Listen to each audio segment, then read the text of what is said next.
राष्ट्रीय सुरक्षा और देशभक्ति की भावना ने भारत को एकजुट कर दिया। दिल्ली के जेएनयू ने तुर्की की इनोनू यूनिवर्सिटी के साथ एकेडमिक समझौता रद्द कर दिया है, तो लखनऊ, कानपुर और गाजियाबाद में तुर्की के खिलाफ जनाक्रोश सड़कों पर दिखा है। आइए इस रिपोर्ट के जरिए आपको दिखाते हैं।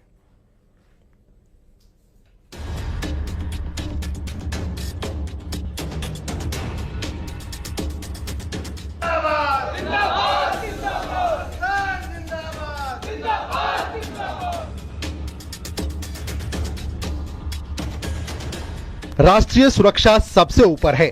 इसी का नतीजा है कि भारत के खिलाफ पाकिस्तान का समर्थन करना आतंक के मददगारों को भारी पड़ रहा है। दिल्ली के जेएनयू ने राष्ट्रीय सुरक्षा संबंधी चिंताओं के चलते तुर्की की इनोनू यूनिवर्सिटी के साथ अपने एकेडमिक समझौते को रद्द कर दिया है। ये कदम तब उठाया गया जब तुर्की के भारत पाकिस्तान संघर्ष से जुड़ने की खबरें सामने आईं और तुर्की ने भारत की बजाय पाकिस्तान को अपना समर्थन दिया।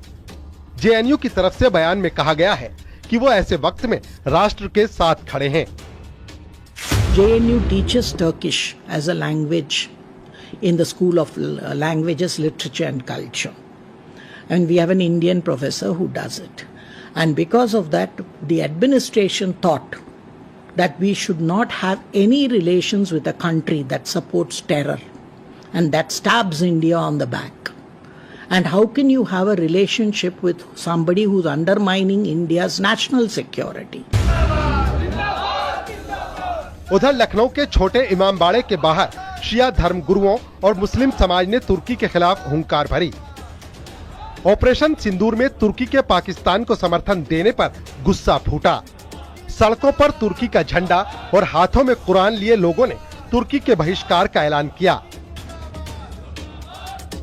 कानपुर में भी 400 से ज्यादा सेब व्यापारियों ने तुर्की के सेबों पर लिखा नॉट फॉर सेल। गुमटी के व्यापारियों ने कहा कि हम इन्हें खराब कर देंगे लेकिन बेचेंगे नहीं। टर्की ने पाकिस्तान को हेल्प किया ड्रोन्स भेज के, तो हम टर्की का बहिष्कार करते हैं। मेरे सेब सड़ जाए मैं फेंक दूं, मेरे को मंजूर है, लेकिन जिसने मदद की पाकिस्तान की, मैं उसका कभी साथ नहीं देने वाला।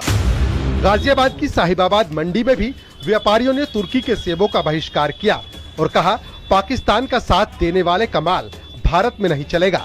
ये नया भारत है जो देशभक्ति में एकजुट है। ऑपरेशन सिंदूर में भारत ने आतंकवाद को कुचला तो तुर्की के पाकिस्तान समर्थन ने देश को आग बबूला कर दिया। जेएनयू से लेकर सड़कों और मंडियों तक भारत एक स्वर में कह रहा है आतंक का साथ देने वालों का बहिष्कार जरूरी है। ये है भारत की ताकत, ये है भारत का जोश। Bureau report, news 18। लंदन में नीरव मोदी